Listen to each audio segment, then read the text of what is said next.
નહીં, મેં ફરિયાદ નથી કરી, પણ મેં ઘણા બધા ચમત્કારો જોયા છે. જેમાંથી એક વિડીયો હતો કે એક બાળક ભૂખ્યું હતું અને એમની માતાને દૂધ ના આવતું. આ ખડિયા ગામની વાત છે, જેમની પાસે કોઈ મકાન નથી. એ લોકો ખાલી એક બાવળના છાયામાં રહે છે. તો એમની માને દૂધ નતું આવતું ને બાળક હતું ભૂખ્યું. એમની પાસે અડધો લીટર દૂધ લેવાના પૈસા નહીં.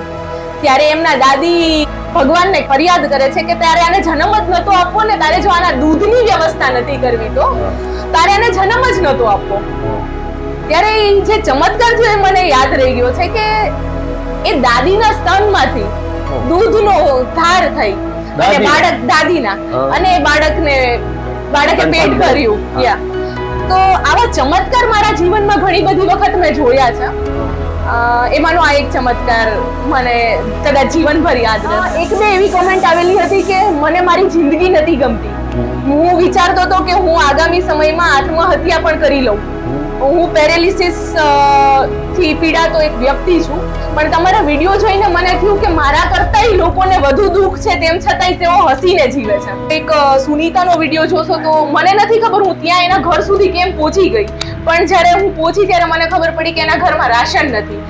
અને મને એ જ દિવસે કોઈ એક ડોનર તરફથી રાશન કીટ મળેલી હતી. તો મારે યોગ્ય વ્યક્તિ સુધી પહોંચવાનું હતું અને ઈ ઉપરવાળો મને પહોંચાડે છે એવું હું કહી શકું. એ લોકોએ 4 વાગ્યા સુધી જમ્યું નહોતું. તો દર્શક મિત્રો, મારા હંમેશા માટે એક જ પ્રયાસ છે કે જેને શૂન્યમાંથી સર્જન કર્યું અથવા જે નાના વર્ગને એમનું ધ્યાન રાખે છે ને એવા વ્યક્તિની વિઝિટ કરું છું.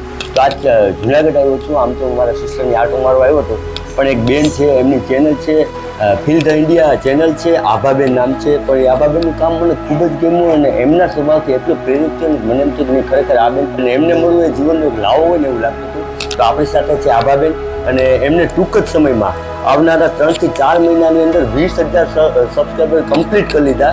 એમની ચેનલ પણ અત્યારે એટલી સ્પીડમાં છે ને, કેમ કે એમના જેટલા વિડીયો છે ને એ એક નવો સંદેશ લઈને આપણે આપે છે. અને આપણે આ જે જગતની અંદર આવ્યા છે ને તો કોઈ સત્કર્મ કરવા આવ્યા બેન. એનું કારણ શું છે કે સંપત્તિ છે કોઈ મહત્વ નથી, પણ તમારો સ્વભાવ કેવો છે, તમે શું કરવા આવ્યા છો એ તમને જ્ઞાન થઈ જાય ને એટલે તમારું જીવન સફળ થઈ જાય મારી દ્રષ્ટિએ. કેમ કે પૈસા તો બધા પાસે છે, એને ક્યાં ઉપયોગમાં લેવા અને શું કરવું એ કોઈને જ્ઞાન નથી. પણ તમારા જેટલા મેં વિડીયો છે પણ બેન તમારા એક વિડીયોમાં તમને ટૂંકમાં અભિપ્રાય ક્યાંથી મળી? પહેલાં તો તમારું મને આખું ઇન્ટ્રોડક્શન દીધું, કેમ કે તમારી જે લાઈફ સ્ટ્રગલ છે ને કંઈક જુદી છે. તમે સંઘર્ષ કર્યો હોય ને, જે વ્યક્તિએ લાઈફની અંદર કાંઈક સંઘર્ષ કર્યો હોય અથવા એની ઉપર આપત્તિ કહેવાય, જે તમે આપત્તિ ભોગવો ને પછી તમને ખ્યાલ પડે કે ભાઈ આ વસ્તુમાંથી નીકળવું કેટલું કઠણ છે. કેમ કે જ્યાં લગન તમને કાંટો નથી લાગ્યો ત્યાં લગન તમે એની વેદના તમને ખબર જ ન પડે કાંટો લાગવું શું છે. એટલે તમે જે લાઈફ સ્ટ્રગલ કર્યું છે, તમે જે જિંદગીની અંદર જે પડાવ જોયા છે ઊંચા નીચા, કેમ કે દરિદ્રતા પછી દુઃખ પછી પીડા, આ બધું તમે એમાંથી પસાર થાવ ને તો તમને ખ્યાલ આવે કે આ શું છે. દર્શક મિત્રોને તમારે છે ને આખો પરિચય આપી દો પેલા. જી ભાઈ, ધન્યવાદ. તમે મને આ મોકો આપ્યો કે તમારી સાથે એક નાનું એવું ઇન્ટરવ્યૂ કરી શકીએ. મારું નામ આભા મહેતા છે અને હું છેલ્લા હું 16-17 વર્ષની હતી ત્યારથી હું આ ફિલ્ડ સાથે જોડાયેલી છું. જાણીએ અજાણીએ મને રસ્તો આ જગ્યા પર લઈ આવેલો છે અને 16-17 વર્ષની ઉંમરે હું અલગ અલગ સ્લમ વિસ્તારમાં જઈને બાળકોને કહાનીઓ સંભળાવતી અને મને ત્યારે લાગ્યું કે કહાનીઓની બહુ મોટી તાકાત છે. કહાનીઓના માધ્યમથી એ લોકોને મમ્મી પપ્પાનો રિસ્પેક્ટ કરવો, કારણ કે ઘણી વખત સ્લમમાં આ બધી નાની નાની વસ્તુ શીખવાડવામાં જ નથી આવતી. ચોરી ના કરવી, તો કહાનીઓના માધ્યમથી એ લોકોને આ બધી વસ્તુ શીખવાડતી. અને ત્યારબાદ મેં MSW કર્યું, માસ્ટર ઇન સોશિયલ વર્ક, જે મારા ફિલ્ડ અને મારા નેચર સાથે મેચ થતું હતું. અને એ કર્યા પછી મેં અલગ અલગ જગ્યાએ government department, Beti Bachao Beti Padhao, one stop centre જ્યાં ડોમેસ્ટિક વાયલન્સ ઘરેલું હિંસાની મહિલાઓને આપણે મદદ કરતા.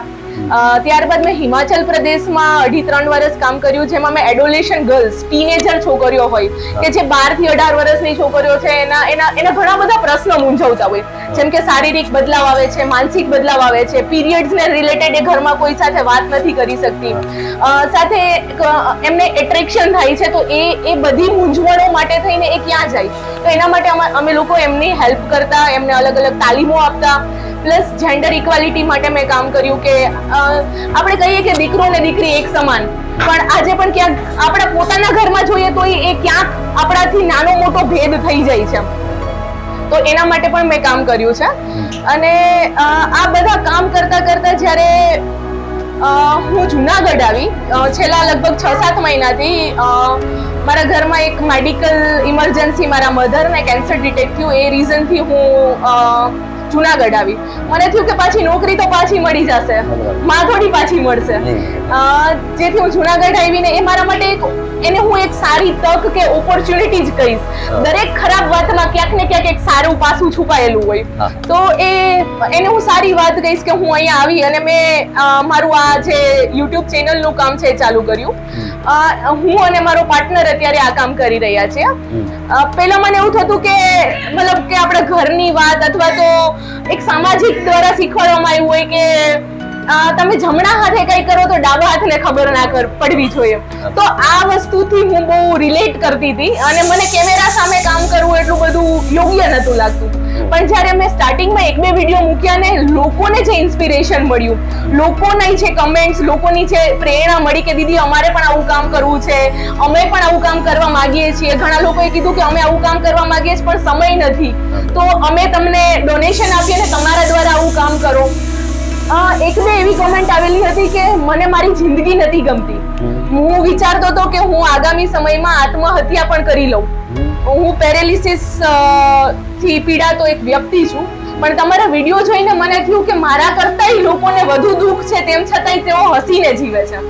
તો આ બધી કોમેન્ટ્સ થી મને વધારે મોટિવેશન મળ્યું કે જો મારા વિડીયોથી ઘણા બધા લોકોની જીવનમાં કંઈક હું એડ ઓન કરી શકતી હોય, કંઈક હું ઉમેરો કરી શકતી હોય, તો મારે આ કાર્ય કરવું જોઈએ. અને જેથી મેં આ કાર્ય કેમેરા સામે કરવાનું ચાલુ કર્યું. બાકી આ કાર્ય હું વર્ષોથી કરતી આવું છું.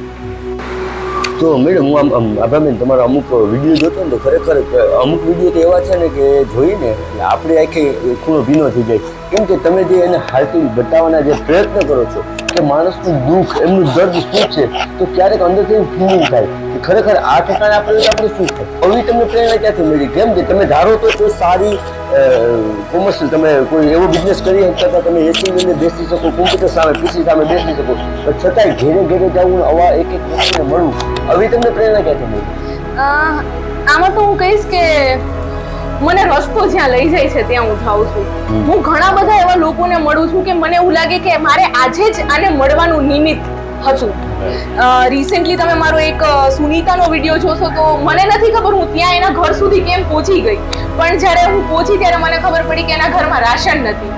અને મને એ જ દિવસે કોઈ એક ડોનર તરફથી રાશન કીટ મળેલી હતી. તો મારે યોગ્ય વ્યક્તિ સુધી પહોંચવાનું હતું અને ઈ ઉપરવાળો મને પહોંચાડે છે એવું હું કહી શકું. એ લોકોએ 4 વાગ્યા સુધી જમ્યું નહોતું. અને જ્યારે હું એ લોકોને મળી, એનો વિડીયો લીધો, એની સાથે વાતચીત કરીને મને ખબર પડી કે આ લોકો પાસે જમવાના રાશન જ નથી આજે. તો હું તરત જ પાછી રિટર્ન જઈને એ લોકો માટે રાશન લઈ આવી. અને એક દાંતણવાળા દાદીનો વિડીયો જોયો હશે તો એમાં એને મને કહેલું છે કે આજ સુધી તો તું મને નથી મળી, આજે જ આપણા બેયનું મળવાનું લખેલું હતું. એટલે આ બધી પ્રેરણા કરતાંય મને એવું છે કે મને જે રસ્તો લઈ જાય છે ત્યાં હું ચાલુ છું. અને મારા જે ઇન્સ્ટિંક્ટ છે, મારી અંદરથી જે વસ્તુ આવે છે એના ઉપર હું ભરોસો કરું છું. જેમ કે મને ક્યારેક એવું થાય કે હું આજે અહીંયા જાઉં તો હું ત્યાં જ જાઉં, ત્યાં ઘણા બધા લોકોને મળું. હું ક્યારેય લોકોને મળવામાં ઝીઝકતી નથી, કોઈ પણ સાથે વાત કરી લઉં છું અને એમાંથી જ મને કંઈક ને કંઈક સ્ટોરી પણ મળી લે છે. ઘણા લોકો મને એવું પણ કહે છે કે આ દાદી કે આ તો અમારી બાજુમાં રહે છે, આમને અમે ઓળખીએ છીએ, પણ આજ સુધી એના જીવનની કહાની અમને નથી ખબર. તો ઘણી વખત આપણે આપણી પાસે રહેતા લોકો કે આપણા પરિવારના જ કોઈ લોકોને જીવનને કઈ સુખ દુઃખની કહાની હોય તો આપણે હાલ એ જાણવા માટે ઉત્સુક જ નથી હોતા. ઘણો બધો સમય આપણે મોબાઈલમાં, કમ્પ્યુટરમાં, આપણા બિઝનેસમાં એમાં કાઢીએ છીએ. પણ આપણા નજીકના લોકો શું ફીલ કરે છે, એને ત્યારે શું અનુભવ થાય છે, એને પોતાનું દિલ ખાલી કરવું છે, પણ એની પાસે એવું કોઈ વ્યક્તિ નથી કે જેની પાસે એ દિલ ખાલી કરી શકે અને કોઈ એને સાંભળી શકે. તો આપણે ધીરે ધીરે મોબાઈલ અને ડિજિટલ દુનિયામાં એટલા વ્યસ્ત થઈ ગયા છે કે આપણું કાન આપણે બંધ કરી દીધા છે અને કાનની સાથે આપણે ક્યારેક દિલના દરવાજા આપણે બંધ કરી દીધા છે. તો હું થોડીક એનાથી અલગ થવા માંગુ છું ને લોકોને સાંભળવા અને લોકોની જે નાની નાની જરૂરિયાતો હોય કે જે પૂરી નથી કરી શકતા. હવે એના રીઝન ઘણા બધા છે કે કોઈ એક કમાવા વાળું વ્યક્તિ છે, હવે એ જ દુનિયામાં નથી રહ્યું, અથવા તો કોમાવાળા વ્યક્તિનું એક્સિડન્ટ થઈ ગયું ને એ હાલ એમના પગ નથી કે એ કામ કરી શકવા માટે સક્ષમ નથી, કોઈ નાના બાળકો છે કે જે અસાધ્ય બીમારીઓથી પીડાય છે, તો આમાં એમની મદદ કરવી તો જરૂરી છે જ, પણ સાથે સાથે એનું દુઃખ છે એને ઠાલવવું, એ ઠાલવે ક્યાં? તો એના માટે થઈને હું પ્રયત્નશીલ રહેતી હોય અને વધારે પડતો મને સવારથી સાંજ સુધી તમે મતલબ મને ઘણા બધા લોકો મળે, કારણ કે હું વધારે પડતો 4 દિવાલની વચ્ચે સમય નથી કાઢતી ને વધારે પડતો સમય હું મારા ઘરની બહાર કાઢું છું એટલા માટે. અને બેન આમ જોઈને તો આપણે કોઈ પણ હોય તો એમને જીવન આજીવિકા માટે કોઈ એક ઇન્કમનો ગ્રોથ હોવો જોઈએ, બરાબર ને?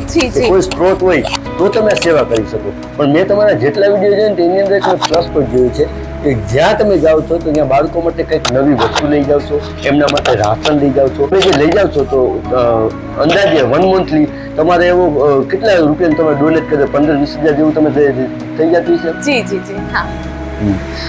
ડિપેન્ડ્સ કરે કે ઘણી વખત મને ઘણા લોકો એવું કહે કે અમે 100 રૂપિયા ડોનેટ કરી શકીએ. હાલ હું થોડા ટાઈમથી પૈસાનું ડોનેશન નથી લેતી. કોઈને રાશન કીટ આપવી છે, કોઈને ચપ્પલ આપવા છે, કોઈને તાડપત્રી આપવી છે, તો હું ડાયરેક્ટ, કારણ કે મારો આગામી પ્લાન એ છે કે હું NGO રજીસ્ટ્રેશન કરાવી અને પછી લોકો પાસેથી ડોનેશન લઈને પણ હું કામ કરીશ. કારણ કે આ કામ એવું છે કે કદાચ હું કરોડો રૂપિયા કમાતી આવીશ ને તો આ એકલા હાથે કામ નહીં થઈ શકે, કારણ કે સામે લોકો જેટલા છે, લોકોની પરેશાનીઓ, લોકોની તકલીફો, લોકોની મુશ્કેલીઓ જેટલી છે, તો ઘણા બધા લોકો સાથે મળીને ઘણા બધા લોકોનું સારું કરી શકશે. એના માટે હું આગામી ટાઈમમાં NGO રજીસ્ટ્રેશનની પ્રક્રિયા પૂરી કરીશ. પણ એની પહેલા હું કહું તો હા, અરાઉન્ડ 10-20 હજાર રૂપિયા પર મંથ ઓછામાં ઓછો ખર્ચ થઈ શકે. એમાં ઘણા લોકો મને એવું કે દીદી અમે 100 રૂપિયા ડોનેટ કરી શકીએ, 100 રૂપિયા કોઈને હેલ્પફુલ થઈ શકે? આપણે પોતે જ એવું વિચારીએ કે 100 રૂપિયાથી તો શું થશે, પણ એ 100 રૂપિયાથી કોઈના ચપ્પલ આવશે કે જે બાળક ફુગો વેચતો હશે અને એના પગમાં ચપ્પલ નહીં હોય. આટલી 45 ડિગ્રીમાં અમે ઘણા બાળકોને ફુગા વેચતા ચપ્પલ વગર જોયા છે, તો એ 100 રૂપિયામાંથી એના ચપ્પલ આવશે, તો એ 100 રૂપિયા નથી, એના એ 100 રૂપિયાની બદલે એ કરોડો રૂપિયાની ખુશી છે કોઈના મોઢાની, કોઈના ચહેરા ઉપરની. તો અમાઉન્ટ કરતા વધારે મહત્વનું એ છે કે યોગ્ય વ્યક્તિ પાસે યોગ્ય વસ્તુઓ પહોંચવી ખૂબ જરૂરી છે. અને બેન મેં જોયા તમારા એટલા બધા વિડીયો, બધા સરસ છે બધા વિડીયો, પણ ખાલી આમ પૂછું તમને કે એટલા વિડીયોની અંદર જે વ્યક્તિને તમને મળ્યા તમે, પણ કોઈ એવો એક વ્યક્તિ કે જેને તમે પોતે કુદરત પાસે એક ઓલું કર્યું ફરિયાદ કે કુદરત હાવ આ રીતના કેમ, એવો કોઈ વ્યક્તિ તમારા મગજ પર?